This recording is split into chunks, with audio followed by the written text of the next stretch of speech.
we would like to get through the basic information with you first and then start entertaining a lot of those questions. So first off, I'm Sandy Russell. I am the current Vice President of Leadership for another 18 days as we transition into a new board. And with me today is Diane Highland. Go ahead.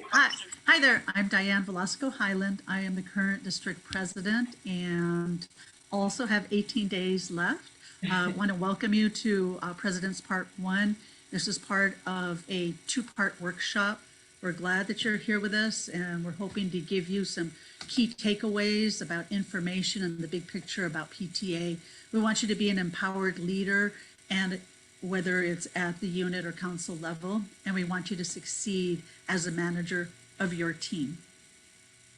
Excellent. So we are going to get started, and as you did hear just prior to us starting, this session is being recorded. Diane, just so you know, I cannot see the notes and don't have the other screen up, but I will be working on it. So, thank you, ma'am. All right. I believe that is you. Okay. Sorry. So here's a view of what we'll be covering. In this workshop, we will be speaking about your key roles as president and getting started. We'll also be discussing managing your PTA, and the how-tos will be covered in President Part 2. You will also notice that team building and working with conflict is covered in another workshop. Okay.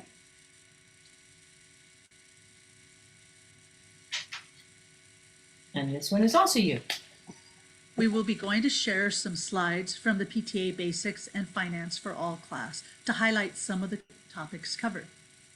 Information on each slide is covered more in depth in that workshop. If you did not have a chance to attend, it will be available as a recording.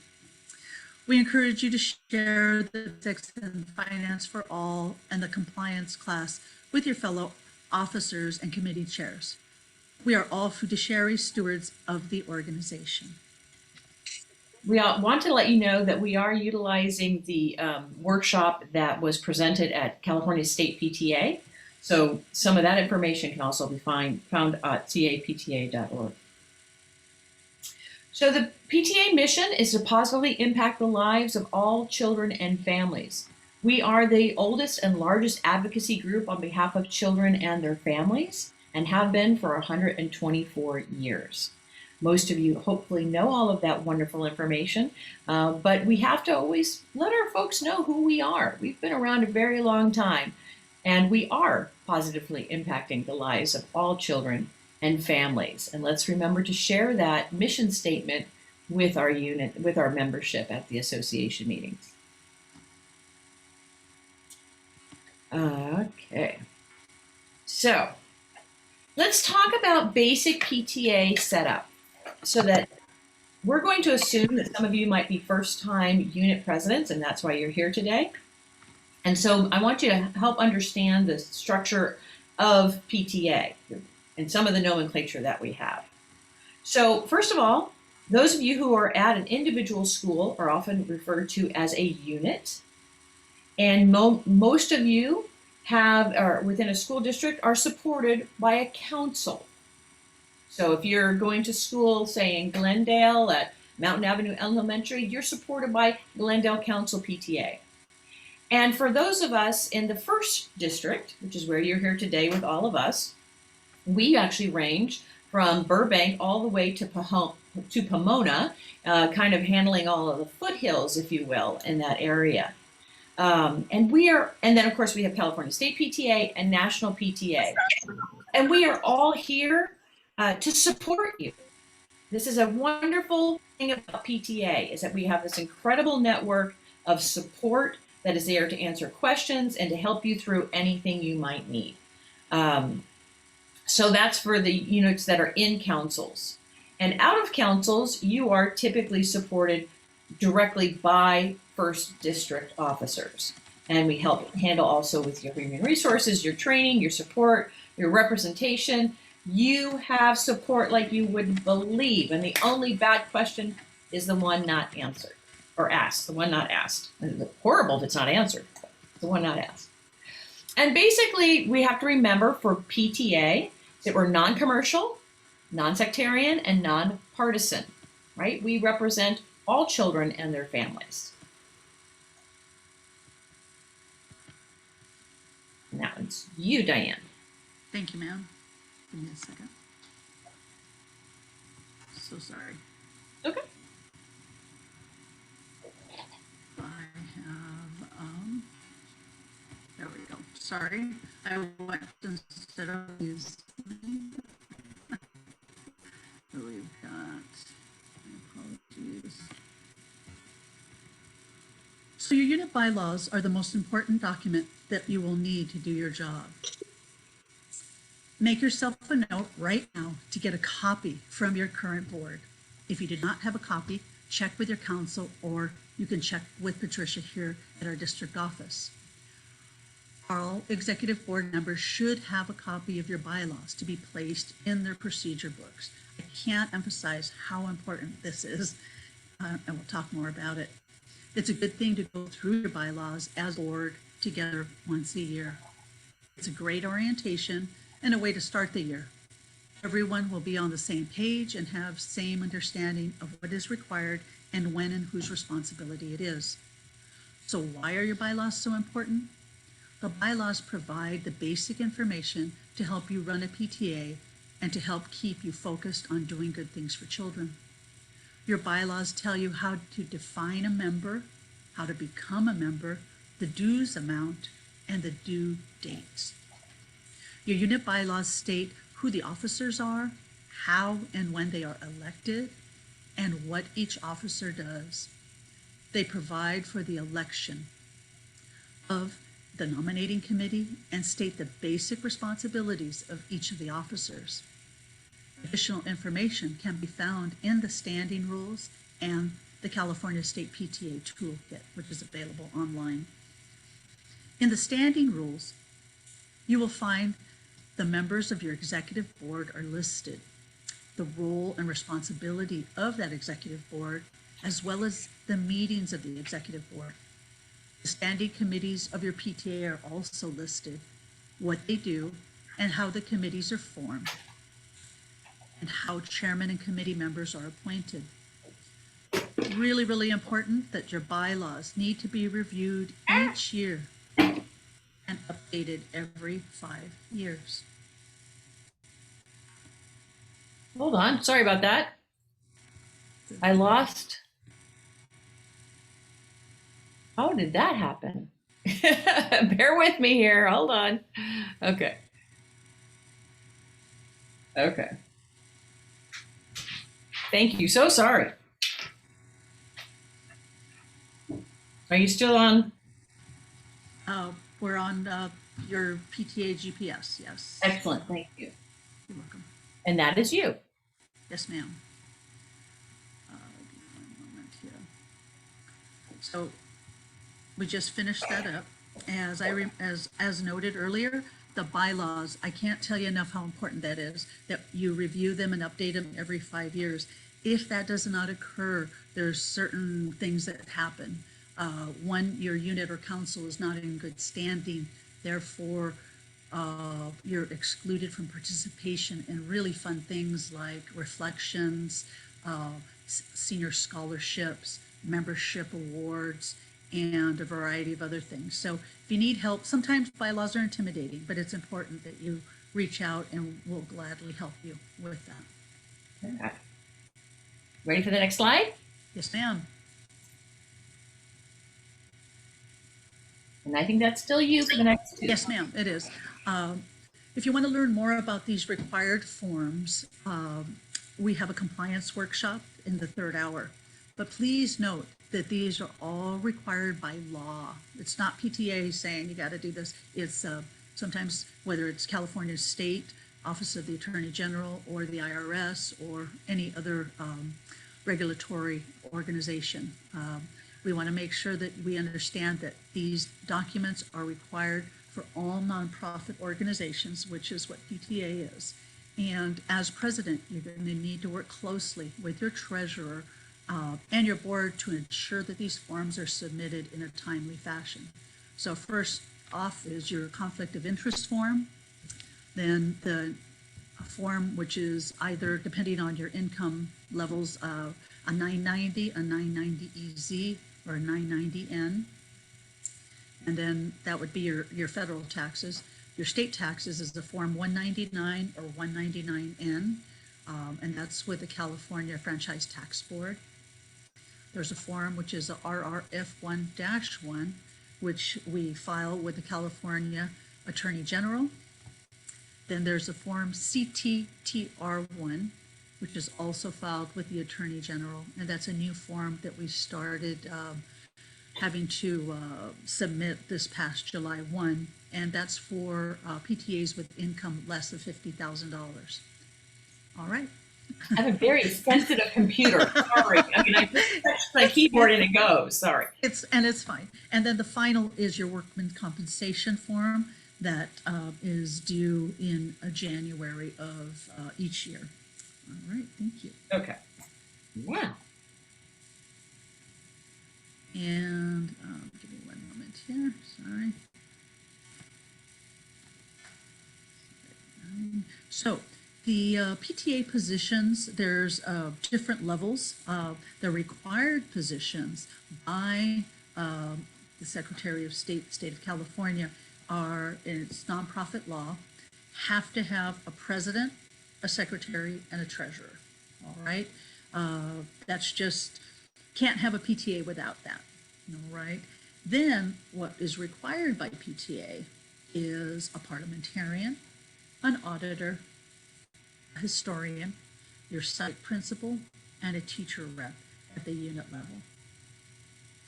Then optional, we advise that you have these as well if possible, are your executive vice president, and that could be general, as a right-hand person for your president, or a vice president specifically, perhaps membership or education or community concerns, those types of things. And then optional to help out a financial secretary or a corresponding secretary. Okay? So while each of these positions has a specific task, it's the responsibility of the entire board to work collaboratively and to fulfill the duties of the office. We want to make sure that we're upholding the policies and procedures of national PTA and California state PTA. So it's important that we study and follow the bylaws and the standing rules. It's important that we participate in meetings, complete assignments, and meet due dates. It's also very important that confidentiality is maintained on board business. We also need to protect members' privacy by allowing no distribution of membership lists to outside interests or businesses, right? Want to make sure that we are protecting our members' privacy. We also want to supply an accurate and detailed account of funds entrusted to the membership. We want to grow our membership and mentor new leaders. As leaders, we want to make sure, like today, we attend conferences, workshops, and conventions so that we are better educated in our roles. And then we act as a steward to protect the assets of the PTA. And it's not just the treasurer's job to do this, but it's important that the entire executive board understand their responsibility to account for and safeguard the funds on behalf of their association. Thanks, Diane. And I apologize, you guys. My computer is so sensitive that if I just even touch the keyboard to try and do something else, it does all this. So I do apologize for that. And I did also want to make a note about historian as a required position. You will also sometimes find that role is put in with your secretary sometimes or with another position, and that's okay. We just want to make sure that you have a historian who's keeping track of your volunteer hours. And as Diane had said previously, just remember, go check your bylaws. In your bylaws, we'll tell you exactly who your elected positions are. And in your standing rules, it'll tell you who your committee members are. So be sure and read those bylaws and share them with your board members to make sure you have all that information. Okay, PTA President's duties. Let's get into some details, shall we? All right.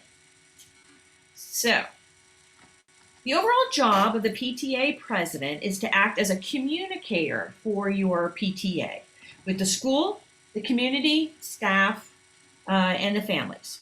You are the link between many of these groups, and it is anticipated that you will facilitate conversations between a lot of them.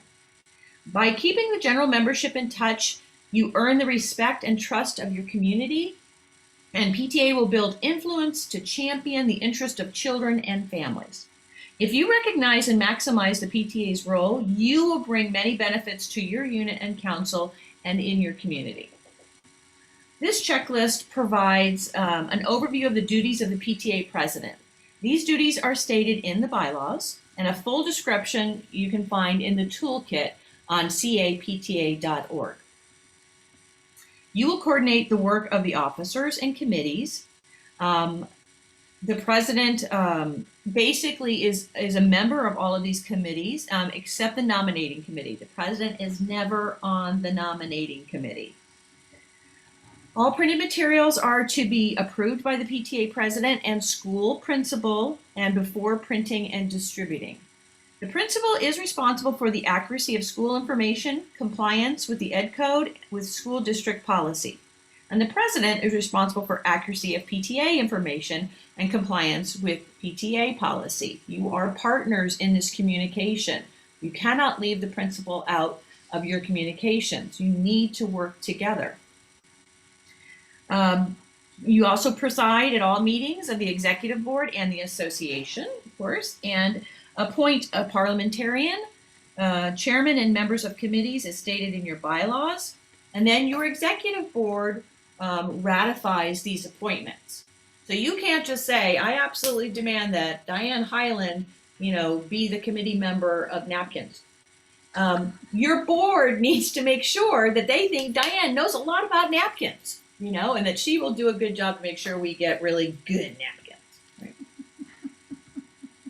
Right? Okay. So. All right. Now, I think I'm on. You're on number 12. We're good. Thank you.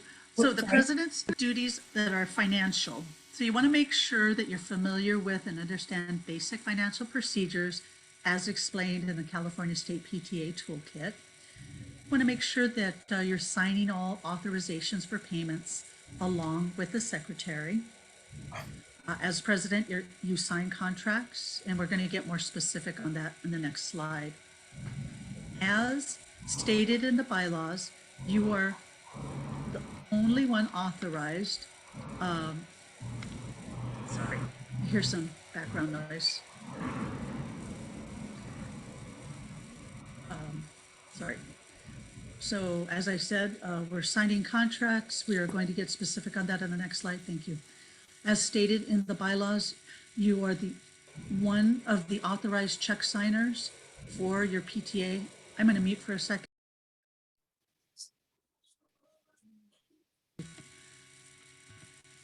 My apologies for the background noise. I'm not sure where that's coming from.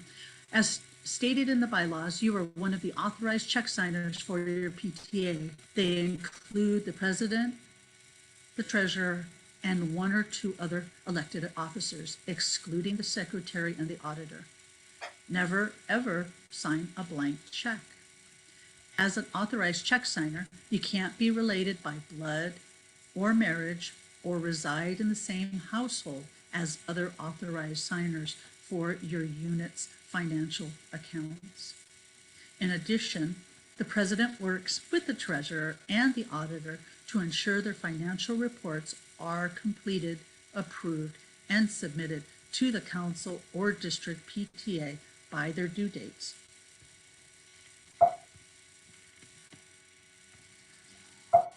And of course, now when I want it to move, it won't. Hold on one second. So there's president duties also include contracts. And what we want to do is we want to make sure to read all the contracts thoroughly. Remember that you're signing a document that leaves you your PTA liable. All contracts must be presented and discussed at an executive board meeting. The appropriate officer or chairman must have the authorization from the executive board while negotiating that contract. You want to receive a contract in writing. It's important that you understand the terms and conditions of the contract. If you do not understand them, it's important that have the contract reviewed by legal counsel or California State PTA insurance broker if needed. Ensure that the length of the contract is limited to the current membership year and does not encumber future boards, meaning if your term ends on June 30th, that contract cannot go to July 1, right? It's important. The membership then votes on the contract after it is presented at an association meeting. All contracts must be approved by the association before being signed. Then the contract must be signed by 2 elected officers, one of whom can be yourself, the president, but none of your appointed officers can sign the contract. It's really important to remember that. Okay. And now. Okay. So, PTA President duties as a collaborator. We're going to go through some of this and talk about what does it mean to be a collaborator. So the president is the point person for the PTA, obviously, and as the PTA representative, the president collaborates with other PTA branches like your councils and your districts, and the school and the community groups to strengthen all of these partnerships. You're the official contact. Presidents are listed as the official contact for a PTA, and that means they receive mail, email, and e-news from national, state, and district/council PTAs. The principal. Presidents meet regularly with the principal to build a good working relationship. This lets them stay on the same page to coordinate PTA activities with school activities. And by the way, we're going to be talking in some more detail of this in part 2 as well. Council district meetings, you're also representative there for your unit by attending council meetings and district PTA meetings. And if you can't be there, please, get one of your other board members to represent you so that not only are you represented, but also they bring information back to your unit or to your council because you want to make sure that information keeps going back and forth. Other assigned duties might include appointing the parliamentarian, as Diane was talking about earlier, chairman and committee members. Again, remember, these are appointed and they're ratified by your board and the association. You ensuring that an annual report of your unit's volunteer hours is completed and sent through channels to either your council or your district. Those are due in May. And completing other officer duties listed in your bylaws or assigned by the association. For example, the president might be a spokesperson for a unit at a school board meeting, right? And again, some of these like historian hours and such, we're going to talk in other details in just a little bit. So, the relationship between a principal and a PTA president is really just so vital to the success of your PTA. It's important for the PTA president to be supportive of the principal as well. And you as the PTA president are the representative of the parent group on campus. And it's important that you be the role model. The PTA president should also get to know school district policies that include parents and their rights. Sit down with the principal and ask him or her the important policy questions that you have. And make sure that you let your board and parents know about those policies as well. As the president, you need to make sure that the school district policies are upheld at all times. And I'm going to give you a quick little example as well that you need to set the example for these policies. Let's say your school needs for you to, every parent, every person comes on campus to check in at the front desk and get the badge or whatever the security is. But you go, well, I'm on the PTA board, and you just walk right in, you don't sign in, and you go do your thing because you're the PTA president. No, no, no. You are setting the example. And you are not above the rules either. So you sign in like everybody else and you set that example and you get that badge and you be the good representative that I know you are. So also work on establishing good communications with the principal. Show respect and you should receive it. And if not, you do it anyway. You keep trying and you keep setting that example. Make sure to schedule regular meetings to discuss PTA plans and ideas. Never sidestep the principal. Never. You should build trust. That comes with honest and frank discussions that also represent parental concerns. It's part of the president's duties to see the principal approves all written PTA communications and flyers, newsletters, and notices. They are distributed to parents. Make sure to give adequate time for those approvals, and this includes print and electronic media. The principal of the school or designated representative, although not an elected officer, serves in an advisory capacity with full voting privileges on your executive board. Okay, and so the principal of the school or faculty representative appointed by the principal, if not elected member of the nominating committee, shall serve in an advisory capacity, but the principal does not vote during the nominating committee deliberation. So let's be really clear. Your principal or a teacher representative can be a member of the nominating committee if they're voted on. And if they didn't serve on it in the last time, but they must be there as an advisor, right? And then they wouldn't get a role. So you can't just say, the principal has no say. They must be part of that whole communication and that whole team effort when building that team. So show your support. The entire school community is watching. And students, parents, and staff members are all watching. And your enthusiasm and attitude is the representative of the PTA. So let it shine, right? You're the representative. People are going to say, when they think of PTA, they don't always know that we're the largest and oldest advocacy group on behalf of children and their families. They're going to say, Susie Smith is the PTA. And is that a positive thing? I know that it is. Okay, so let me see here. Sorry, got that, get that going there.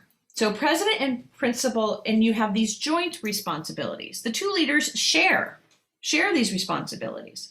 We've already covered regular two-way communication and its importance. The principal should always be assigned a time on the PTA meeting agenda to give the membership an update on school district news and plans, and sharing of information is absolutely necessary for good communication. And I will tell you that having that principal on the agenda is many times why you get people who come to your meetings, because they want to hear from that principal and they want to ask questions. PTA meetings and events should be scheduled in advance, even before the year starts, with consideration of the school calendar. Testing dates and special holidays should always be considered when making plans for the year. The PTA and the principal may request that each provide certain information and services. PTA believes that PTA funds should not be used to support activities or programs that are the responsibility of the school district. And we can get into that during question and answer, but keep that in mind. Mutual respect for the position that each holds is another critical factor for having a positive attitude in the working relationship. Respect includes recognition of the duties and responsibilities of the PTA and the recognition that the principal, as the school district local authority, has the responsibility of the management of the school site.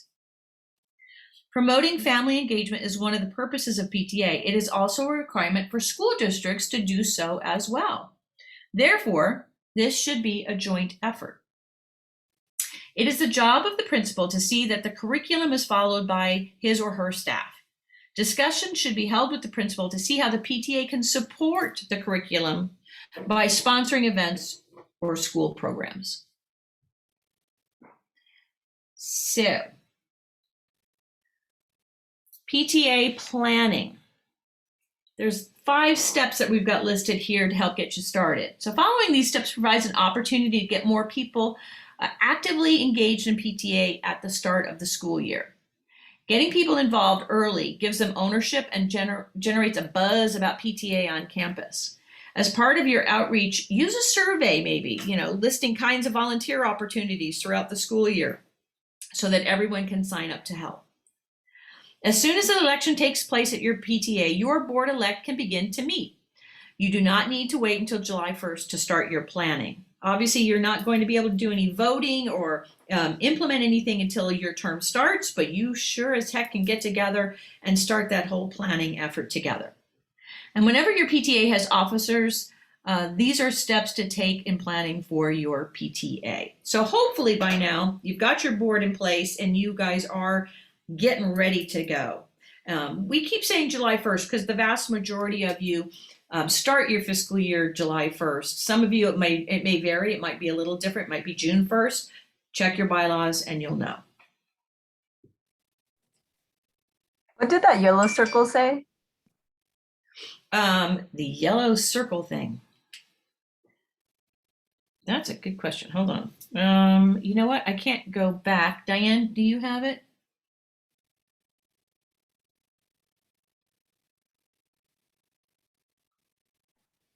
Oops. Sorry, I can't see it at the moment, but I promise I'll get back to it and let you know. I have it here. It says budget, the how. Thank you. You're welcome. Yes, I should know that, by the way, but I can't see it on my screen right now, and I don't have every slide memorized. Thank you, thank you. All right. So board orientation. Now, Diane and I are going to kind of bounce off of each other and kind of give a variety of things that we understand and can share with you. So, to get organized, the PTA, you have lots of different options that you can do. We suggest a board orientation where you all get together as soon as you know that you've all been elected and allocate time to each other. Talk about, what your goals are and, sharing the bylaws with each other. And Diane, I think it'd be great if you could talk about the ground rules. Absolutely. So what you want to do at your first meeting is set ground rules or norms that are going to help you work together more effectively. The first thing you can do is pull out your professional governance standards, and we have that document available to you in the documents for this workshop. But it's a great place to start, okay? And they're available online at capta.org. We also have them available at pta1.org as well as in our documents. But it's just talking about how you're going to interact in meetings, how everyone can be heard, everyone votes matters, but you're going to do it respectfully. And you actually sign the document and submit it to the president. So it's just a binding reminder to each of you of how you're going to set forth as a team through the term. Yeah, and I think that respect is so important that you show one another. And by the way, it's okay to disagree. You don't have to agree on everything, right? I mean, you're not supposed to, by the way. You want to have that really wonderful interaction, but civil, kind debate is good, right? So you don't want to everybody just roll over and somebody be quiet because somebody else is louder. You want to share their difference of opinions, and then you vote, you come to a conclusion, and you move on, right? So I'm going to jump into insurance because it's a huge thing for me. Equally important to those bylaws that we so love and know that they are such a great guideline to have is your insurance guide. And all of your board members should have a copy of this insurance guide. And it is also the book that you should go to verify it's there to protect you and your PTA. So this insurance guide explains the PTA insurance program. You need to go through it. The green, yellow, and red lights pages are probably your best friend. So you're going to do, we want to go pet llamas. We're going to do a llama petting, right? You go to that insurance guide and you check the green sheet. Is there anywhere on there that says I can pet live animals? And if there's a thing on there that says I can pet live animals and it's in the green box, you're good to go, pet that llama. But if it's in the yellow box, in the yellow pages, it's going to say, yeah, you can pet the llamas, but you got to have, this, and this in place. Maybe hand washing station, maybe, 10 feet away. You can only wave at the llama, and you have to sign a waiver. So you got to do the stuff that's on there. If it's in the red one, it says there is no llama petting whatsoever. You can't do it. Even if you vote on it and you say, well, we've been petting llamas for 20 years, we're not stopping now, and I'm going to pet my llama. My point to you here now, and you've got to hear this loud and clear, is you are not covered under the insurance if it's on the red sheet. And if you proceed and something happens, you and your entire board are personally liable for that incident because the insurance company says, we told you we don't pet llamas, right? Do you understand the importance there? Really, really important. Now, the other thing is you can say, well, but it's a trained llama, right? You call the insurance people. They're there actually 24/7. And you call up and you say, hey, I'm Sandy Russell. I am from ABC Elementary in California. Make sure you tell them you're from California. And I got a trained llama. Can we do it and pet and talk to them and make sure you get clear guidelines about what you can and can't do. So I'm not saying if something is even on the yellow or whatever, you can't do it. But if you don't check with the insurance company and verify what you can and cannot do, strictly go by the insurance guide. I'm sorry, I kind of went off my script here, but I think it's really important that you get that. And it's also important that you get it in writing. If it's something that you're calling about and you have a question and it's not in the insurance guide and you've talked to someone at the insurance company, get it in writing. That way everybody's clear and understands. Right. And these things are not to stop your fun. They're to protect you. We want to protect our bylaws, our insurance guide, the guidelines we help you understand about the Attorney General's office and the IRS. People always sometimes say PTA has too many rules. Actually, what PTA has is a whole lot of support and understanding of what it means to be a legal nonprofit entity. And we're here to help you and support you and make sure that you get to do these things so that you can feel good about it. And the last one on here, you want to talk about procedure books? Yes, basically you want to make sure and pass on what happened during your term, what went well in activities, what didn't go well. As a historian, as a membership vice president, as the president, you're passing on vital information so that folks don't have to reinvent the wheel. You want to help your future board succeed. Why? Because that means they're going to positively impact the lives of all children and families, as opposed to trying to figure out something that could have easily been passed along in a procedure book. Awesome sauce. So the what? Now, what are we going to do now? We're on the board. I'm the president. Now what? You need to set some goals. Set goals for your PTA so everyone has input and information on your priorities for the upcoming year. And also it gives you a roadmap to follow to make a difference in your community. I would also recommend that you do attainable goals. When we first take over as something, we tend to get very excited and we want to change the entire world. It's going to be awesome. And it is going to be awesome. But I highly recommend that you set goals that really are attainable. And if you reach those, then you can set another goal, right? But don't try to do too much in the first 3 months of your presidency.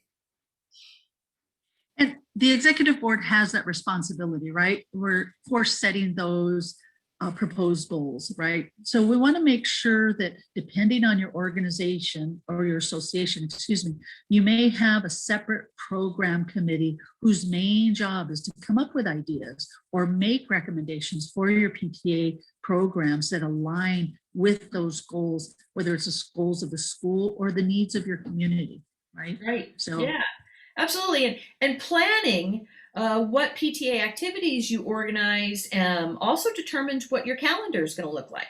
So check your bylaws and see when your meetings are supposed to be held.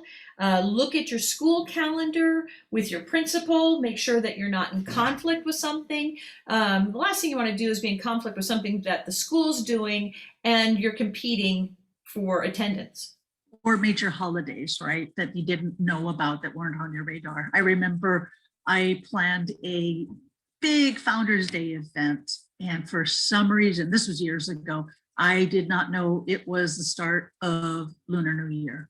And half of who I thought would have come did not, because it was such a big deal. Obviously, I learned from that, but didn't check the calendar, all the calendars, right? So, Right, absolutely. Okay. So the new family engagement and fundraising. So PTA's, main purpose to promote family engagement in schools to support student success. That's why a PTA only raises the funds needed for activities and projects as outlined in adopted budget. So let's be clear here, right? We are not a fundraising organization. We're an advocacy group. And every time you provide one of these incredible family engagement events, or that book drive, or that assembly on anti-bullying, you're advocating for your kids. You're advocating for a better, more inclusive environment, et cetera, right? But you have to fundraise in order to provide some of these issues. But fundraising isn't your goal. Your goal is family engagement and advocacy. At PTA, we have a 3-to-1 rule. So for every fundraising activity, there should be at least 3 non-fundraising projects, programs, or events that are aimed at supporting family engagement and student success, right? So we get, and it's funny because you ask many people and they'll say, oh yeah, PTA, they fundraise. They used to sell cupcakes in the old days. Now, it's bigger and better fundraising. But that is only to get to the programs. Right. It's the vehicle to get there. Right. And student involvement, we love student involvement. We love student members being on your board and the student voice being heard. But we also have to be really careful, because students should never be used or exploited to raise those funds. And at your first association meeting, you should be approving programs, your budget, your membership plan, and the fundraising plan for the year, so that at the beginning of the school year, before anything gets rolling into motion, you want your association to approve the plans. Okay? Remember that all the pre-work is organized by the executive board, but nothing can be implemented until that association approves the plans. Okay, so now the who, our membership goals. So you definitely want to create you probably have a person who's in charge of membership, and I think it's helpful to have a committee who develops the membership goals and a campaign for outreach and a plan on how you can boost your membership. Be sure to brag about your PTA to the whole school community. Probably one of the biggest problems that we do is we don't let people know what we do. So you even want to list all the great things. We provide, the book fair, we provide the assemblies, we provide the back to school picnic, we provide, what are the things that your PTA does? You want to list that and tell people, please join PTA and help us continue this great work. So keep bragging about it. It's also important to remember that PTA membership recruitment isn't just that big push at the first week of school. It's all year long. It's inclusive. Every parent and family member should be asked. Community members, fire department, your city council, your school board members, everyone you want to be, and explain why, right? We want to make sure that why are we doing this? It's to positively impact the lives of all children and families. If people understand the why, as opposed to, oh, you're going to be volunteering 40 hours a week, plus this, plus this, plus. No. Volunteerism isn't, we love you to volunteer, but it's not a requirement of membership. So ask, right. ask, and ask again. Sure. And be visible. I know that this last year has been so incredibly difficult to say the least, right? As far as getting membership doing, but hopefully we're all getting back into it. And depending on your school and what you're doing, hopefully you can have, if there are events, have a PTA table, membership table, have some envelopes out there, have a list of the items that you do, and engage with people one-on-one. I'll tell you, when I went to, at our elementary school, and at the time, we were able to do, open the doors for the kids at the elementary school when they're coming in. I wore a sandwich sign. And I walked up and down the car line. It said, join PTA. I know, I'm really bad. I also painted it on my shoes. So, come up with different ideas to engage with people and let them know you're out there and who you are. It's also a good idea to have a welcome packet for your parents on the first day, the first week, so that they can join your community after the start of the school year. Every time you have a basketball game, if you have a football game, any sporting event, any back to school night, right? You want to have that PTA table there, or a group of PTA leaders welcoming folks and saying, hey, we've got this great organization. You want to be part of it. Right. I mean, use what's best for you, right? You got to know who your community is and how that works in your environment. Also in regards to payment, we've been promoting a wonderful online program called Totem. It's really easy to use. We'll talk about that later, but we encourage you to do Totem because it's just, people can just go online, click the button, and they become members. But if your community was still, wants to use envelopes and you want cash or you want checks, welcome it all. I mean, there's no set way that you have to do just one particular way. If you have any questions at all about membership, your membership chairs hopefully are at our membership meeting, but you just give us a call and we can talk to you about envelopes and, Totem or anything else that you need. And if you need any information on membership campaigns, we have a workshop today on membership, as well as information both at the First District PTA website, the California State PTA website, and the National PTA website. And we'll be providing those links as well. There's different workshops and information available. The biggest thing, especially for those of you that are council presidents, your units can't utilize the program or the electronic membership unless the council has said yes. Once the council has said yes, you don't necessarily have to utilize it yourself. You just are allowing your constituent units to be able to do that. Yeah, decide for themselves. So easy. It really, really is. It is easy. It really is. And it's a cool program to use. And by the way, I'll just say before we segue into this slide that's popped up here, a lot of times I'm invited to a meeting or I'm somewhere and somebody says, oh, we're shy of members. I go check immediately to see if they're on Totem and I will join. So you miss opportunities if you're not on Totem for people like myself or Diane or whoever is joining you to say, I'll do it. I'll do it right now. And then I'm so disappointed if I can't join. So, okay. And we can also send you that link to, we have a very competitive group at the state level that want to join many, many PTAs. So you have an additional group that would love to join your PTA. So please, ask, okay. Just ask. So we're almost on the home stretch here. So let's do the how. Let's talk about your budget. So the budget is your friend, and it is your financial plan for PTA activities and a guideline to control your spending.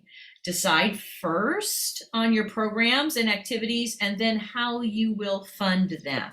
And I'm going to add real quick in here, if Diane's going to take the next line. You can't spend what you don't have. So you can have a budget of $5,000, but if you only have $3,000 in the cookie jar, you can only spend the $3,000. Right? So be really careful. I love that you might even say, wow, we want to have a budget of $15,000. What a great thing. That's awesome. But if you don't raise enough money, you got to look at where you have to cut. So keep going, Diane. Sure. Once the president-elect can create a budget with their committee that's chaired by the treasurer-elect to develop a preliminary budget. If your election is after July 1st, then it's the treasurer who chairs that budget committee. But you want to take a look, and as Sandy said, you may have great plans for fundraising, and that's fantastic. But whatever your starting dollar amount is what you're going to be working with. So be realistic with those plans. Yeah, because it's a guideline, and your prior board doesn't set your budget.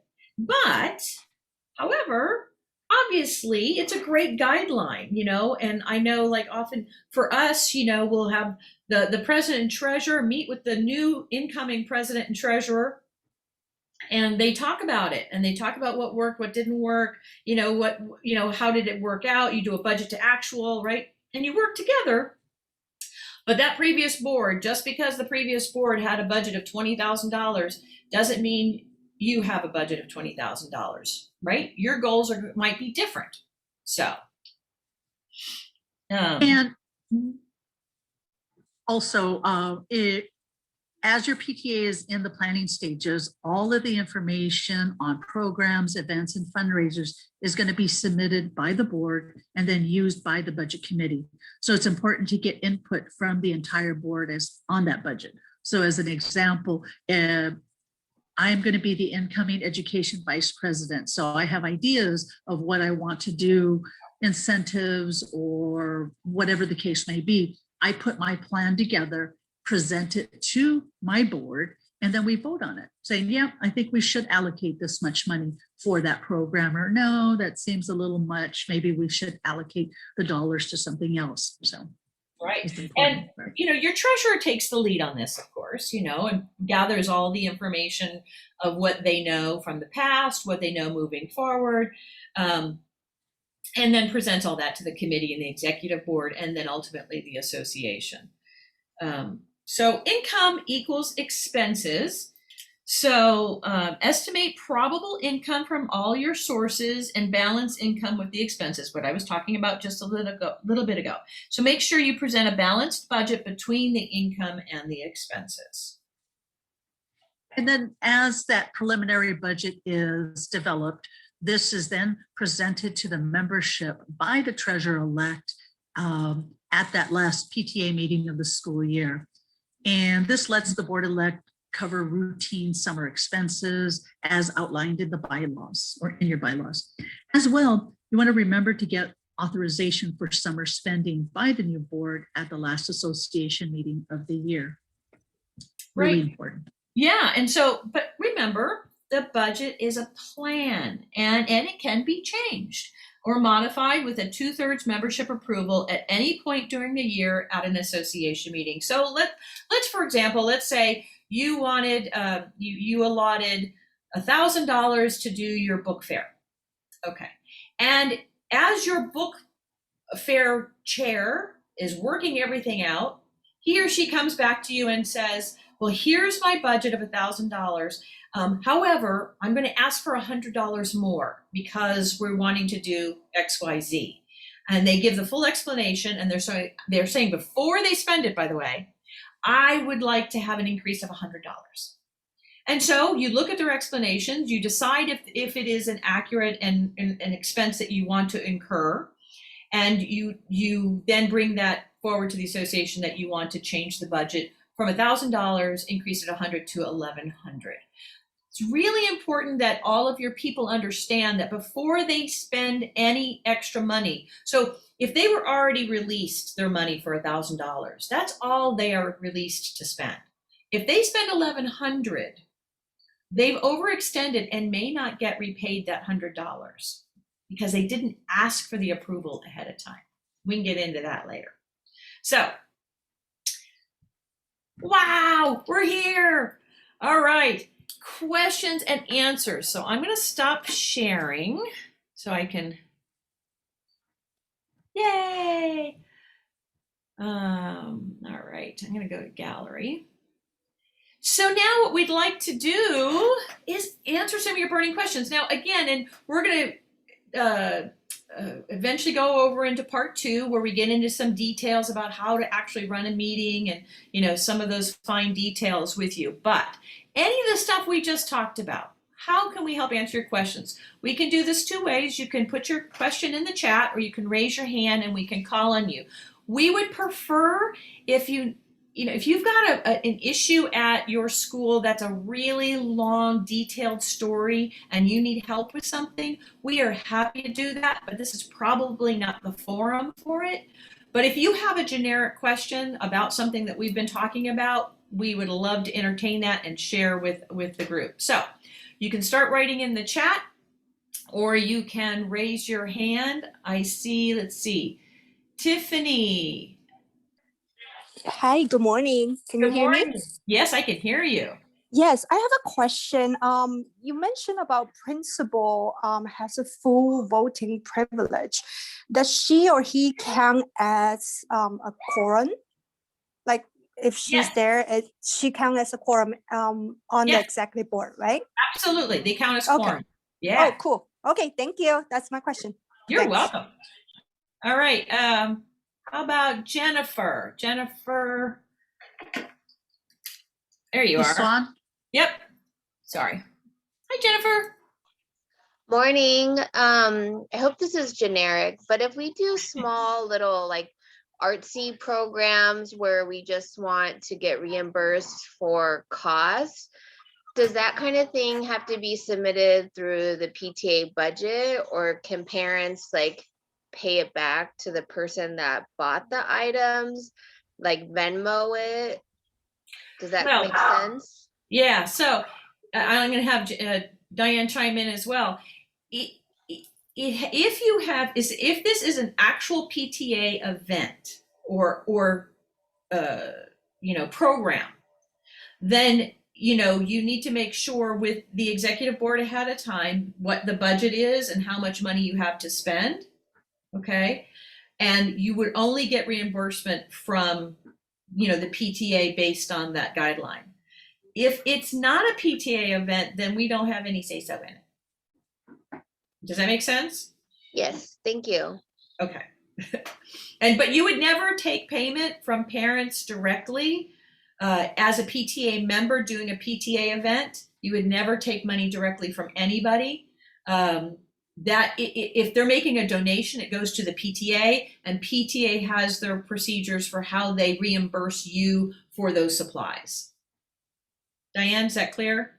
Absolutely. Yes, absolutely clear. You want to make sure that, again, whatever the PTA program might be, and it could be a simple program, doesn't matter what it is, an art program, anything like that, but it is an approved expenditure so that you can get an approved reimbursement with, supplying your receipts and so on. All right. Thank you. Margarita. Hello, thank you so much. Really appreciate just all the information you've shared today. I have a question. School starts typically in August, and our first association meeting is in September typically. So how do we go about making some expenditures for, let's say, a back to school event that happens right at the beginning when we still haven't had our budget or calendar or programs approved until the first association meeting in September? Any ideas or thoughts about that? Yeah, that's a great question. And in your bylaws, there actually is a line item, and it's different for everybody, by the way. So that's why you each need to check your bylaws. There is an amount that is typically stated on what your carryover is. And that carryover money, so usually it'll say, for some schools, it's $1,000 carryover for expenditures, just like you're speaking to, for those things that are in the summertime that gets you started, so that you have that authorization to spend up to a certain amount. Diane, you want to fill in? Yeah, it's actually based on how many association meetings you have a year. So if you have an association meeting once a month, as an example, the expenditures that your board would be allowed to spend is usually about $200. If your association meetings, you only have 2 or 3, it might go up to $1,000. So it's really important to pull out your bylaws. And if you have questions about it and not quite sure, please reach out to one of us and we'll be glad to do one-on-one with you to show you where that is exactly, or our parliamentarian at the district level will also be glad to help you, walk you through that. Right. Okay. All Thank right. you, Margarita. Melissa. Good morning. My question is, you guys had mentioned something about it can't be a covered expense if it's a district expense or something, or district is supposed to pay it? Oh, you're talking about the school district. Yes, pardon. Yeah. Well, I mean, what we're saying philosophically is and I'll give you an example. If and this is kind of an extreme example, but some of you do this, by the way. You're paying the salary of a part-time librarian. PTA philosophically believes that that should be an expense paid by the district, right? And if you start getting into paying those kinds of salaries, now you're into a whole nother avenue of fundraising, as well as responsibility. What happens if you don't make enough money? You can no longer provide the services you wanted to for the kids because you're responsible for the salary, right? So that's a pretty extreme one that we're talking about. You can do it, right? And of course you have to pay it to the district directly, never to the person. But we highly recommend that you don't do it, because you need to hold your district accountable to the things they should be paying for. So do you have an example of something? No, I don't. I just wanted to understand what you guys were talking about when you guys brought that up. Okay, Thank does that you. make sense to you? It does. Thank Okay. you. Yeah, another example would be, for example, PTA wants to provide transportation for a field trip. And we never pay for buses, as an example, directly to the bus company. The donation, once it's been approved, by the association, the donation would be made to the school district with what we call restricted funds. We are going to donate X amount of dollars to be used for the field trip on Wednesday, July 10th, in the amount of $1,000, whatever that is. And there's an actual form that you use that's available in our California PTA toolkit with that donation. So if for some reason something happens and that field trip doesn't happen, that school district can't utilize the funds for something else, they have to return the money to the PTA. Yeah, and I'm going to quickly give another example too of the other extreme. So, you're sick and tired of the gutters not being fixed at the school. So the PTA is going to spend, $5,000 to have the gutters fixed. That's ridiculous. Right. Your school district needs and you deserve it, and it's their responsibility to pay for the facility issues at your school. And you should not be picking up that bill. Again, once you start picking up those bills, the school district goes, we don't have to deal with ABC. They're going to just pay for it out of their pockets. Don't do it. Fight for it. Go to the school board meetings and say, we got to have those gutters fixed. Show pictures. Get angry. Let them know what you think. But don't pay for it, because that's the kind of thing that your district should be paying for. All right. I think, Amelia, you're not putting your hand up on the side, so I'm going to call on you because I know you've been trying. Sorry, can you hear me okay? Yes, ma'am. Yes. I can't access the chat for some reason. So. That's okay. My question is general electronic storage. So instead of producing papers of the bylaws and insurance guide and all that, and even procedure books, can we put it on, say, a Google Drive, and so people can, my board can view it at will. So, they don't even have to look for the email that it was sent in and stuff like that. Absolutely. Absolutely. We at the district level use Google Docs for many of them. Just want to make sure that you're providing access at the appropriate levels, right? So there's certain documents that would be confidential for your executive board. That would be one level of access. All members of the association have the right to have a copy of the bylaws, right? In the old days, before pre-COVID, we would have them available, at a meeting, whatever the case may be. What we don't want is just bylaws hanging out there, maybe posted on Facebook or something like that, right? We don't want that. We do want some security with your minutes as well, right? That are confidential documents from executive Yeah. board meetings, things along those lines, right? Yeah, remember this is a privilege for your membership as well, and there's some protection that you have to take place. So absolutely password protected, appropriate for who it's intended for. Never should be on a website, shouldn't, or unless it's password protected, should not be on a Facebook Social page, media. stuff like that. Right. Okay, how about we have Erin? Hi there. I'm sorry about that. My question was answered earlier about the principal being able to vote. Is there ever, and that was answered, thank you. Is there ever a time where she is or he is not able to vote for something? Other than if, like we were saying, they can serve on the nominating committee just like everybody else, but if they had served in the previous year, they can't serve in the new year. How and on the board Oh, right. On the nominating, right. but on the that's nominating for committee. all committee members, not just All the committee principal. members. Right. They can't do Right. it twice. However, right. Okay. let's say they served, they were voted in to serve on the previous year. So now you go into the new year, they can't serve on the nominating committee as a voting, active, but they are still there as an advisor. Okay.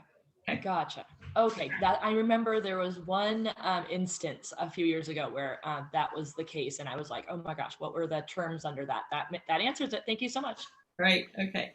And also, just a reminder, while we're on nominating committees, that is the only committee that the current president cannot serve on. It's ex officio. Okay. Thank you. Thank you. All right. How about Anna?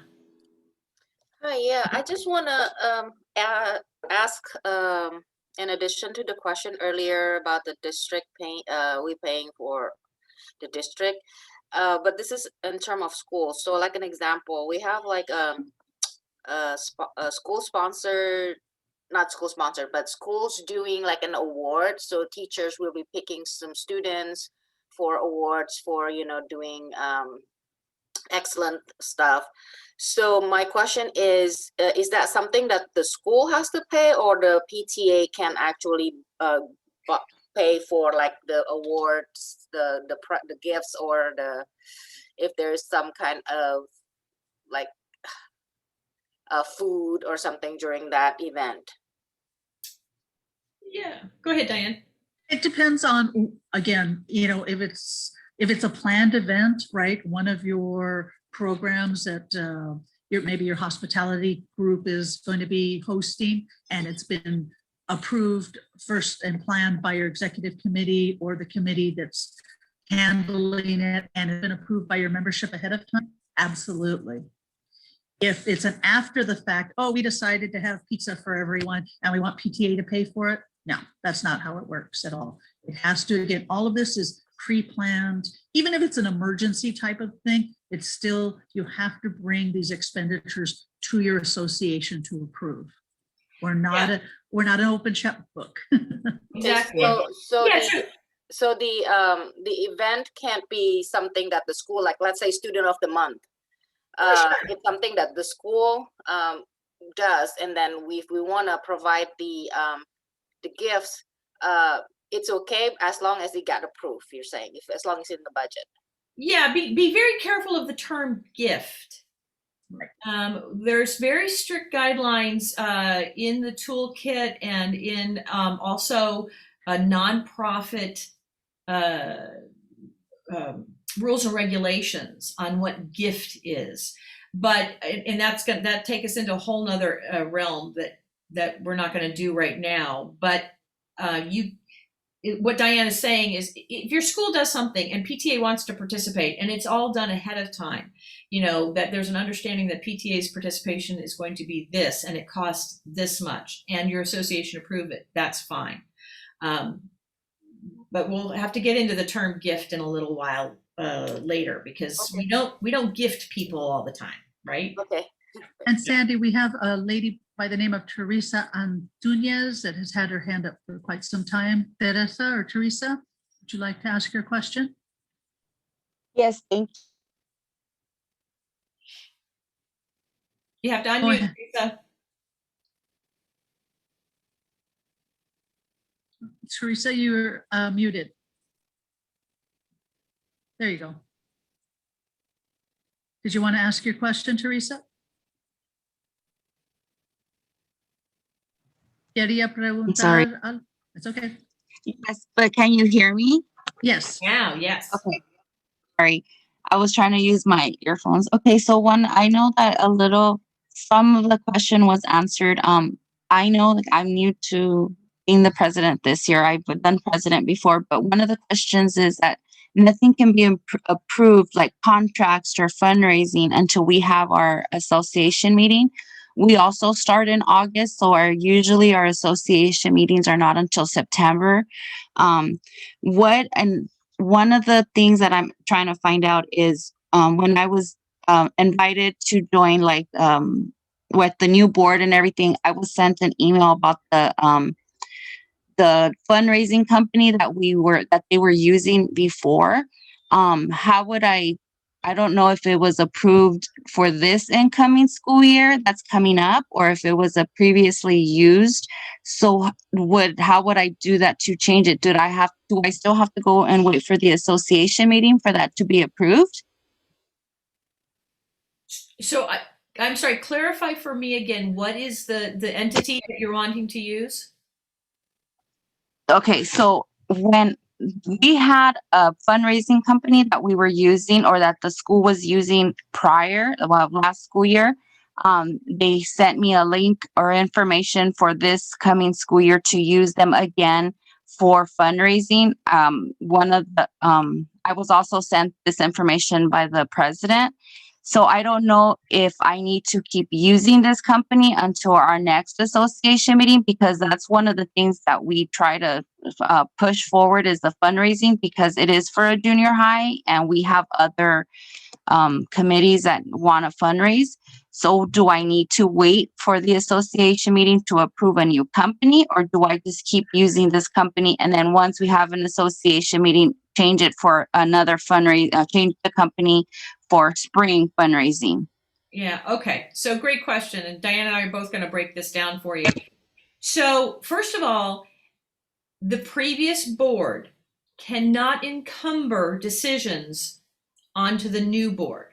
So just because they've used ABC vendor for the last 10 years, or even just last year, does not mean you have to use them in the new year. That's number one. Number two, you do have to have an association meeting in order to approve any contract signing or the use of, how you're going to move forward with your fundraising.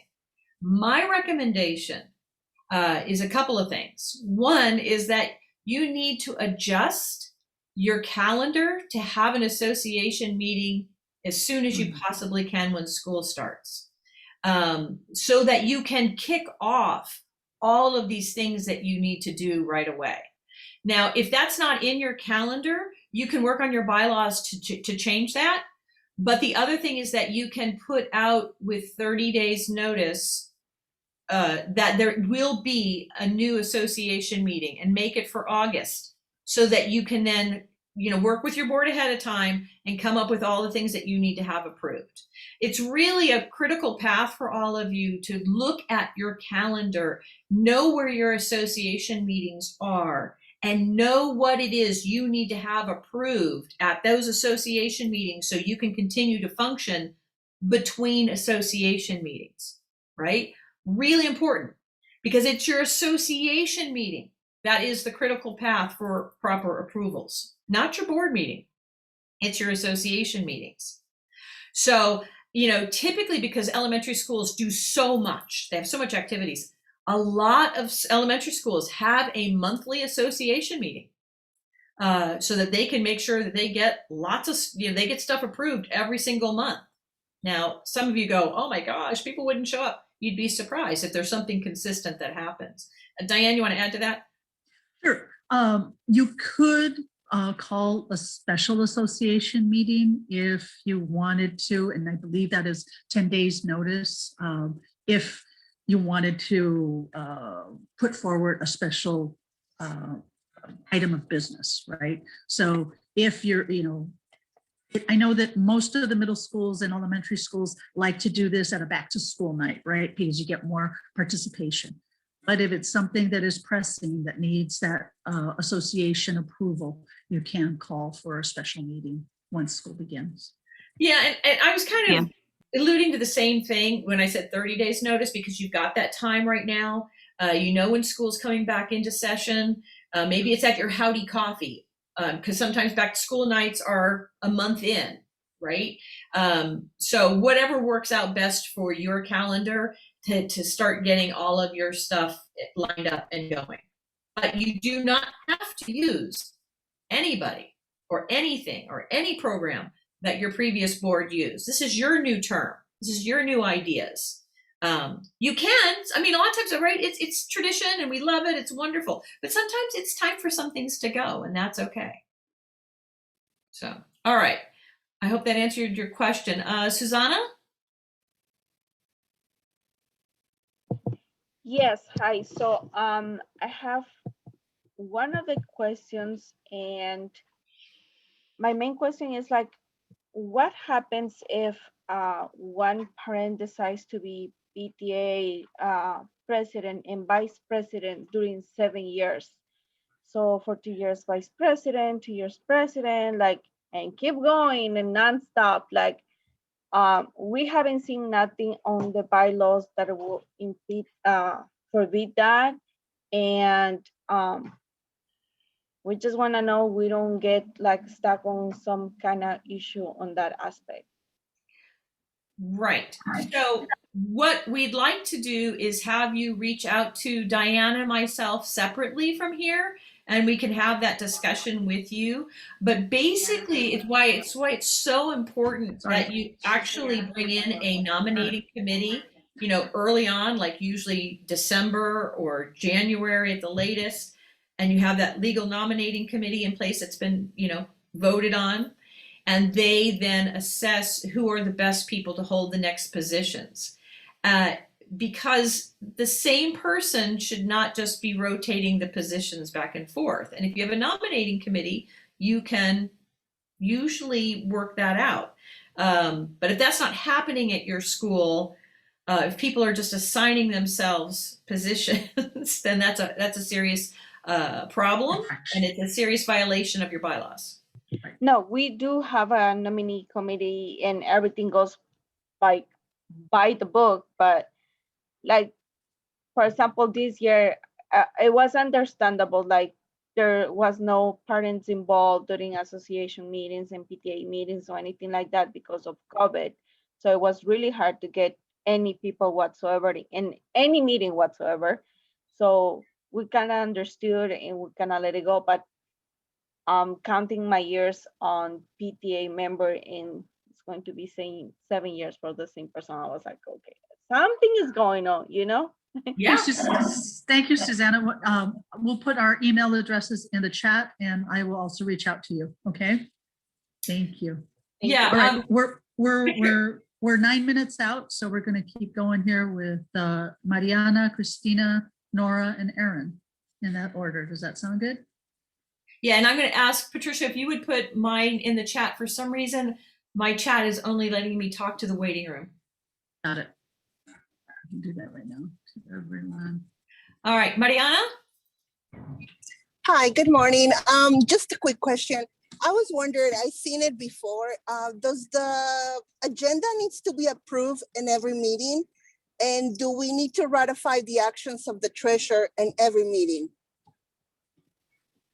Go ahead, Diane. Okay, so yes, and in the documents that we uploaded for you for this meeting, and we'll put in links in part 2 for you, but yes, absolutely, that is part of Robert's Rule of Order. And the first thing you do is you're welcome. Welcome to our PTA meeting, and so glad that you're here. Could I hear a motion to approve the agenda with necessary changes? That's pretty much the second thing you ask in your meeting, every time. Doesn't matter if it's an executive board meeting, a committee meeting, a association meeting, okay? And then you go on to the next step of the minute review. And by the way, on the necessary changes, what's nice about that comment that's in there, and it's usually simple things. It's like you have to go out of order. You know, you had on there, you know, membership report, president or principal's report, blah, blah, blah. Principal has to leave early, so they want to give the report first. Right? And it's just so it gives you that flexibility of mobility within your agenda. But it's nothing more than that. And then the ratifying the actions of the treasurer, absolutely, right? At an association meeting, you absolutely want to do that and get those expenditures taken care of. Okay, thank you. Thank you very much. Welcome. Christina? Hi, good morning. Thank you so much for all this great information. My question is about, again, returning to the subject of the first association meeting and what needs to be approved by the association. In years past, I'm at a PTSA at a high school, and we offer several programs like a forum each year, say 3 of them. And I guess in the past, I haven't seen that those are specifically approved by the association at that first meeting. Is that something that I should do? Like actually specify the dates of the 3 forums, let's say, and what we're considering as the subject, and then the association would approve that or not? I would, hopefully, but yes. Right, hopefully. As many details as you can. And that's why the prep for that association meeting is so important. You want to have as accurate as a calendar as you can, as accurate of a budget as you can, and what expected expenditures. Now, you may not, you may have something in the spring that might move around, but the more accurate information you can provide early on, it'll help with attendance. It'll help with understanding of what's going to be spent. Right? Yeah, and look, as a rule of thumb too, if you don't know if you should have a motion on something, go ahead and do it anyway. Do it. And then it's in the minutes, it's approved. And what that does is it does 2 key things for you to have motions that have been voted on, approved, voted on and approved. And that is, number 1, it helps your auditor. If it's an expenditure of any kind, it has to have a motion, and your auditor needs to say, oh, look, it was approved to spend the money. Oh, look, and then here is where they actually spent the money. Oh, wait a minute, they approved $300. They spent $320. And the auditor is going to make note of that, right? Which is good. That's why you want an audit, because it's a cross your T's, dot your I's, So it helps with that. And number 2, it helps with anything in the future with your insurance. If you did not put something in a motion and approve it by the association, your insurance company says, wow, you did that without any approvals. And so it's really hard for us to cover you because your association didn't approve your activity. So when in doubt, put it in as a motion. Doesn't hurt. It can only help. So if I'm doing that, say it's 3 potential forum ideas, they're presented to the association. Would we maybe want to separate those out? Because sometimes, as you pointed out, sometimes that one in the spring is going to change for whatever reason. So do we maybe separate them, like vote a motion on the first forum, the second forum, and the third forum, or? You can. You can. That certainly makes it clean. But at the same time, by doing it all collectively, you also put in the caveat that the subject matter is subject to change based on availability, whatever, and we will certainly let you know moving forward. Because you can always, at a future meeting, you can always, do another motion that changes something. It's fine. Right. That's true. And then with I think I understand that through December, we would be allowed to continue using some video. So on the subject of forums, the second part of the question is, would we be able to continue to either live stream or record so that we can then post those afterwards on our website or our YouTube channel or something, so that our you're talking about meetings, or are you talking about a specific forum, like a program? Usually we do a general meeting and we adjourn the meeting and go straight into some kind of forum or program. And that part we could record or continue to provide live. I mean, our general meeting is going to be allowed to be attended via Zoom, and then they would stay on for a program.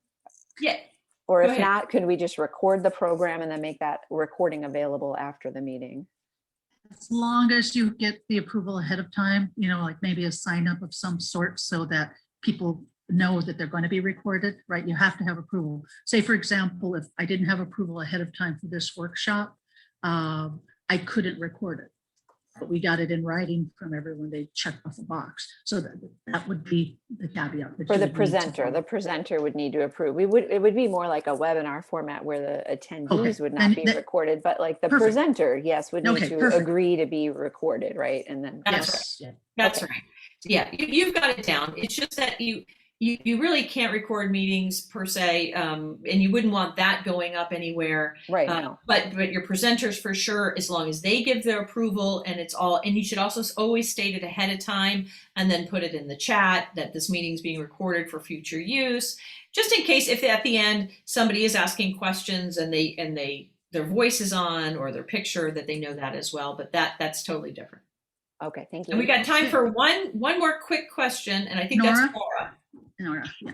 Thank you. I just wanted to follow up on where to get the procedure books or samples of the insurance guide, the ground rules. I've been treasurer for a while, but I've lost track of where to obtain these things. I did have a question regarding, since we've done Zoom meetings for PTA meetings this past year, is there any objection to continue the Zoom meetings even if we come back to campus to have in-person meetings? Is there a rule about that? Currently, the rule is that you can have, you can extend, if your bylaws aren't updated yet, you can extend until December 31st. That is what we have been authorized to do. And I don't know if it's going to, obviously it will probably be looked at, but right now the authorization for Zoom or hybrid meetings, if you haven't updated your bylaws, is through December 31st of this year. And the only reason I bring it up is because before COVID, everyone had a comment, oh, if these meetings were available on video, a lot of more people would attend. And then COVID hit, and then of course everyone's attending or not, depending on where you are. And I'm in the high school level, so it's really hard to get people when most of our school base, and Diane, you know, this is bussed in from a different community. Right. My children actually graduated from San Gabriel High School, so I'm very familiar. But what you can do is take a look at your bylaws and make sure that they're updated, you know, send them in, you know, sooner rather than later so that you can have that ability throughout the year, right? And you don't have to worry about that December 31st deadline. And I'll just say this, and then we're going to have to close about that. You just have to make sure that when you are especially doing a hybrid meeting, you have to make sure that the technology that's up allows the people from the Zoom part of it who are from home can actually see the meeting. They can hear properly. You have to make sure that technology is really good and in place. You have to make sure that, you know, they are full participants. Right? Okay. So, and then, so when it comes to voting, you got to make sure you got somebody on tech who can take the votes of the people who are there, et cetera, et cetera. That's all. You just have to make sure it's totally blended together and fair. So, okay. Thank you guys so much for attending. I have a feeling we're going to see you all again in about 10 minutes. And we look forward to that, and see you in a few. Thank you. Hi, Diane. Sorry, you did ask about my question, but my chat is disabled, so I can't ask the question.